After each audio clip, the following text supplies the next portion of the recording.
Winnie the Pooh, Blood and Honey. I basically had not a lot of interest in seeing this. No. But mainly because it got poor reviews, which should really probably never be a litmus for whether or not I'm going to see a movie, because there are things that don't get great reviews that I end up loving. But this was, I think, at 3% on Rotten Tomatoes, which is like... I don't know. I just saw a score. I think it was on Peacock. I think you can review on Peacock. I don't even know. It was like 2.5 out of 10. Yeah. And I was like, this will be interesting. Yep. So, and because it was on Peacock, I was like, you know what? If it's free, I mean, relatively speaking, like if it's on this service, then I will watch it and we'll see what we think about it. And you watched it, I think, the same day I did. Yes, I watched it just before you. Before we get into that, though, we are at 760 Craftworks again. We are we back did at 760. Our Creature from the Black Lagoon review here. And I'm going to promo one of their beers. Do it. Because this is the promo. Full Pond Lager, which is actually pretty awesome. And this you is have the Lake Norman Lager, which is also very awesome. So if you find yourself in Huntersville, North Carolina, it's a good place to check out. It's right, I'm using the term downtown loosely, but it is right in downtown Huntersville. No, this is downtown Huntersville. Is, but like I just don't think other people would call it a downtown. It's an intersection. It's an intersection. With some buildings. In Huntersville with some buildings. Yeah. And a pizza place and an ice cream shop and a video game store and a coffee shop. There's stuff. I am going to do a video about Video Game World sometime soon because I think it's an awesome video game store. I like that place. Yeah, and it's really one of the only like independent game stores in Charlotte. And there's multiple locations. Yes, I've seen the other locations. Yes. So anyway, all that aside, let's talk about Winnie the Pooh, Blood and Honey. So I guess in a nutshell, it's basically a slasher movie. Yeah, it is. About Winnie the Pooh. Yeah, and his friends. And one of them. Wait, one what? friend. Oh, and right. We'll get to Piglet, Winnie the Pooh and Piglet. Yeah. They're the ones because Eeyore's no more. Yeah, because I'm trying to remember. Okay, so this is taking it way back, but like the actual book and the cartoon and stuff. So it's Winnie the Pooh, it's Eeyore, it's Piglet, Rabbit, Tigger. Wasn't Tigger? Tigger's not in this though. Kanga. They're not in there. You know a lot more about this than I do. I have a young child. Yeah, mine are older now. Yes. Yes. So basically it starts out with kind of an animation sequence. I liked it. I liked this story at the beginning. In the voiceover, it felt calming in the terror. Yeah, and it all has to do with Christopher Robin going to the 100-acre wood as a kid, playing with them, but then he grows up and has to move away. He abandons them. He chooses to move away. Yes. And they were reliant upon him for food and sustenance, apparently. And they are also described, I think it's important to note, they are described as crossbreeds. Right. So it's very clearly established that they are like half animal, half human, and they have the capability to talk. Yeah. And they choose not to after they've been abandoned. They embrace their animalistic nature. Right. And because they are starving, they resort to... And we're getting into spoilers, I should say that. But we're getting into spoilers, so if you actually have an interest in seeing this, which we'll give you our recommendations for the end about whether or not I would say see it, but hint, hint, probably not. But anyway, if you want to see it, step away, come back later. But they basically resort to cannibalism. They do. Well, and I mean, is that really a spoiler in the first 5 minutes? In the story, they say they had to...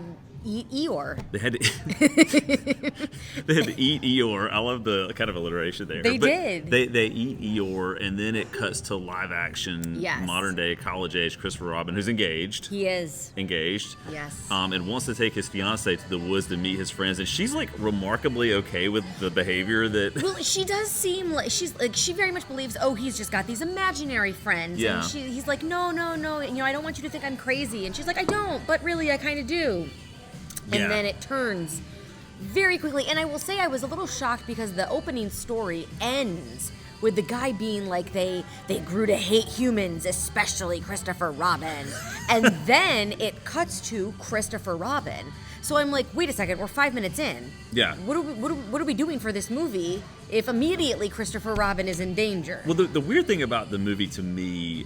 Okay, so I will say this. I didn't hate it as much as I thought I would, but the weird thing about it is it's not really about Christopher Robin. Like, No, it's not. It's not at all. It's really more about this group of women who are kind of taking their friend... Of course it's got to be women because it's directed by a man, and I have thoughts on that. Right, yeah. And, of course, one of the women has to have her shirt ripped off before She's got to have her shirt ripped off. The other one has to be posing in a bikini in a hot tub and dancing in her room. No woman does that. Yeah. No woman gets in her underwear and dances around her room like that. So now, what were you going to elaborate on as far as the directing, the storytelling stuff is concerned here? Well, because that is where I took issue. Mm-hmm. Because I'm like, okay, if this isn't going to be about Christopher Robin, what's it going to be about? And then it really did become its own sort of slasher entity about this group of... And as soon as we saw, like, okay, first of all, she's driving this tiny little car down the road, and then they show up at the house and there's like 6 girls. I'm like, where did they all come from? So I was like, okay, body count.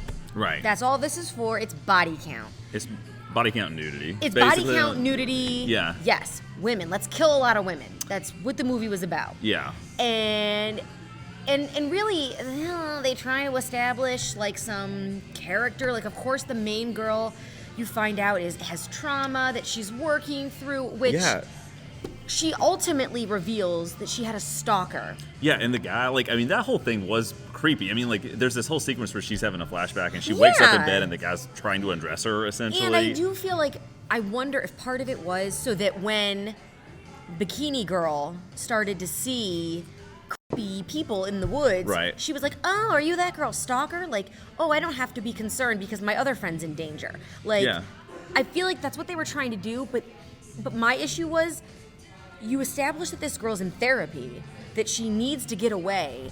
Then they've also shown this sequence of newspaper clippings about all these people that have gone missing and how this is a very dangerous area. A woman in general would not go there.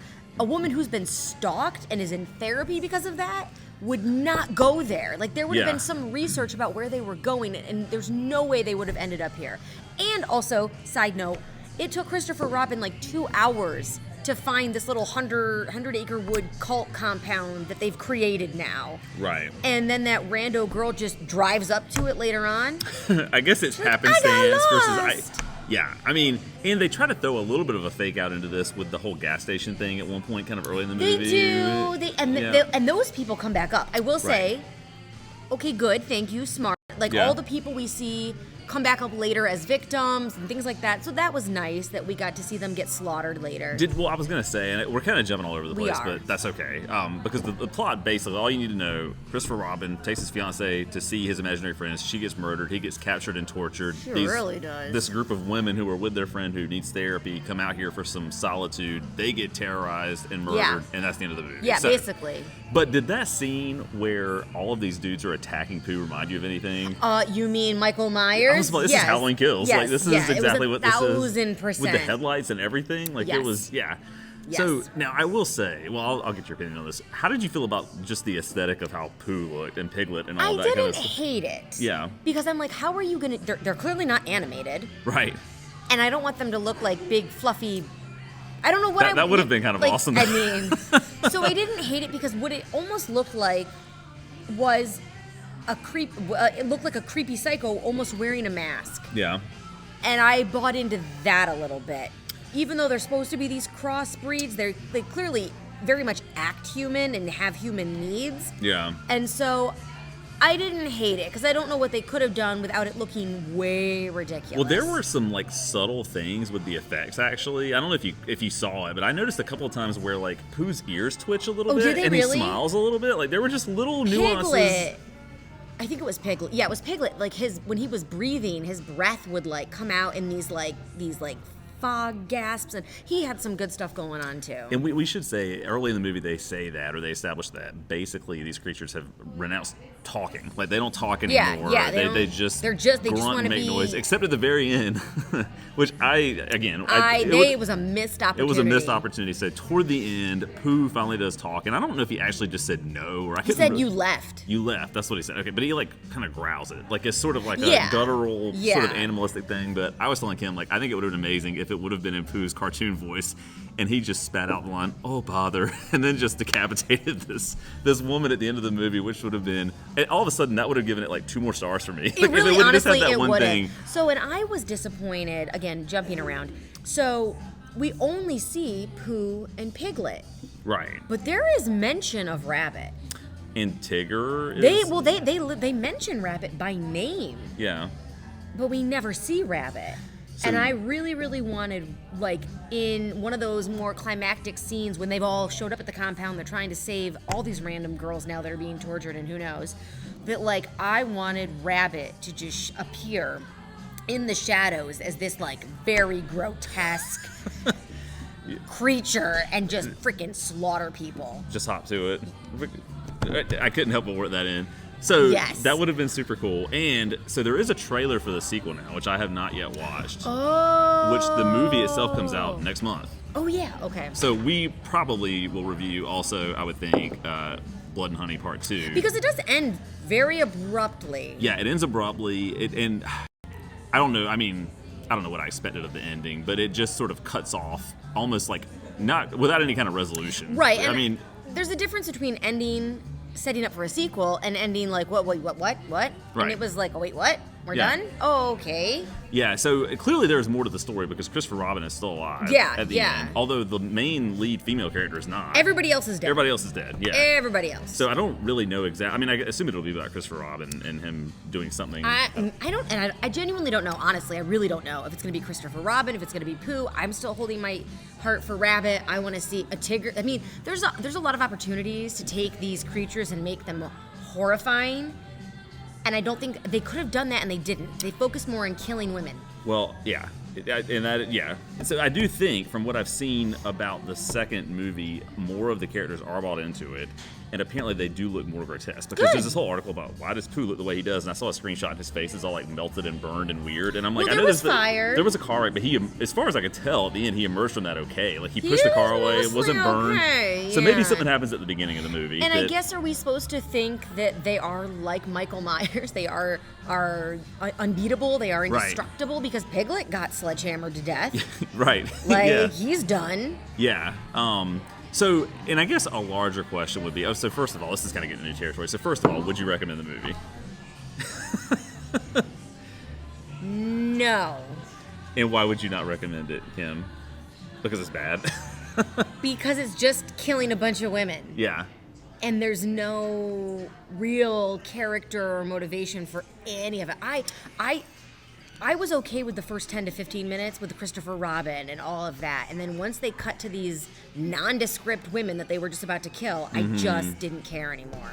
Yeah, so in some ways, there were a lot of parallels between this and that movie Kill Her Goats that I was telling you about, which is probably one of the worst. It might be the worst movie I've ever seen, actually. But it's basically the same sort of thing. So, yeah, I am in the same boat that I wouldn't recommend it. But I would if you want to watch the sequel. Like, if the sequel is going to be better, then watch the original for that reason. So, to me, this is a little bit tricky because I will say that it's better than I thought it would be, but it's still by no means a good movie. I had no perception of it before I watched it. So I didn't have anything going into it. It's got some solid. I mean, if you're like a gorehound and you just like that sort of stuff in horror, like it's got some. It's low budget, but it has some decently good kills. No, it really does. There were some times I laughed out loud because of how much I enjoyed the death. I was like over a little bit. I forget what it was. It might have been when he cut her throat. I don't even know. Yeah. But there were some moments I was like, that was nice. Yeah. So it was good. So from that perspective, sure, but from every other perspective, and my other issue with it was, and I don't know if you kind of saw this too, but I felt like just from a directing point of view, there were a lot of like unnecessarily long, lingering shots, like just of like the rain for like 3 or 4 more seconds than it should have gone. I mean, just here and there, little things that kind of made the cadence feel a little out of whack to me. Yeah, and that's where I'm like, you could have spent that time. I felt like some of the chase scenes could have been like, and that some of them were just not realistic, or like, I don't know, just so many moments where I'm like, she just saw her fiance get sledgehammered. Why is she not getting up? Not a cartoon pig, but a big pig, right? Like, why? Yeah. Get up! Like, what are we doing? Oh, okay. That was in my notes. This was in my notes. It was the part that drove me the freaking craziest. So the creatures, the animals, Pooh, Piglet, they show up at the house. They find these women at this house, which is not that secluded. It's like an Airbnb. So I think they try to make you feel like it's secluded, but I think as viewers we can tell like they just found a house that has some woods behind it and found it there or whatever. It's not that secluded. They show up at the house and are obviously, I guess, invading and stalking, whatever. Oh, they write the words "get out" in blood on the window. So they're literate. They are very literate. Yeah. But so then what do they want? Do they want people to leave, or do they want to eat them? What do they want? I don't know. And then the girl who was stalked and had all this trauma is like, I don't know what to do. And they're like, what are we going to do? And dying. Then she goes, oh yeah, I have a gun. Yeah. I'm sorry, you didn't think about that 15 minutes ago when you first realized something was wrong? There's no way you forgot you had a gun. And then she doesn't remember where she put it. Right. You don't forget where you put a gun. So, I mean, besides the general premise, there are just major logical gaps. Yes! Yeah. And I'm not trying to, like, be a feminist or anything, But I feel like a lot of those logic gaps were because it was directed by a man. I assume it was a man. I think it was a man. Probably. I saw the name and I was like, I'm pretty sure that's a male name. I would look it up. Sorry if you are the director, but like... But Kim has problems with you, major problems. Yes, I do. As a woman... I have major problems. I think as a filmmaker, I have major problems. I'm joking. As a human. As a person, as a breathing person on this planet. So the weird thing is, though, as bad as it was, I kind of want to see the sequel because I'm sort of curious to see what they do with it. I am curious. Now, so this leads to a bigger question. Now that we've done recommendations, what do you think about this whole trend that's starting to come up where people are taking old properties that now are copyright free and making them into movies? So there's like a Steamboat Willie movie coming out. It's going to be like a horror movie kind of thing. I love it. I was just talking to Matt last night about how I feel like we're at this moment in society where it's not reboots. We've done reboots. They do reboots. I'm sick of reboots. Yeah. But it's like people are going back to something to say, hey, this was great. I want to come back to it and make it better or different. And I'm into that. I like sort of bringing back classics, not remaking something that was done 20 years ago. Yeah. Because we don't need to do that. Right. But real sort of classics or things that maybe didn't get appreciated or generations have shifted so much that now we can kind of look at it differently. Yeah, like I think if somebody has a legitimately fresh take on something and can make it entertaining, like cool. Like I'm good with that. This was not that, but it could have been. It was close. I feel like in some ways it was close. I do feel like it had really strong potential, which is why I want to see the sequel. Yeah. And I'm curious if I'm pretty sure it's writer director. I think he did both. I think you're right. If he always saw it as a sequel, like as a 2-part. And so but then I'm like, did it need to be? Right. Yeah. Or could we just have maybe made that one? Weirdly though, I mean, I guess it's been successful enough to justify having probably a little more funding for the sequel just because of what it is, right? Yes, like the property exactly, it is. Yes. And the whole story about a 4th grade teacher showing it, I'm like, I don't understand how that's possible. Like in the first few minutes, whatever. I don't. It's literally called Winnie the Pooh Blood and Honey. Right, and even before the animation is over that it's going to be. And like the picture is not like a happy Winnie the Pooh. It's ominous. Right. So, okay. I think that's fake news. Is it fake news? Yeah. Maybe. Yeah. So, I think next, we were talking about doing the Mummy, like the classic monster Mummy. Yes. And so, I think that's probably, if you're cool with that, what we'll do. Yes, that, and then we'll have the sequel. We'll have the sequel to this. Do you know what it's called? I think it's literally called Winnie the Pooh, Blood and Honey 2. Okay, That's all it is. It's just the same title, basically. Yeah. Can I point out one thing I noticed? Yes, of course. I don't know, this was my interpretation, but I feel very confident. At one point, Winnie the Pooh comes into where Christopher Robin is being tortured by bathing him in blood and making him see... Yeah, I'm joking. Go and ahead. making him see the dead body of his fiance, all this stuff, and then he whips him. Right, yeah. I feel very confident that he was whipping him with Eeyore's tail.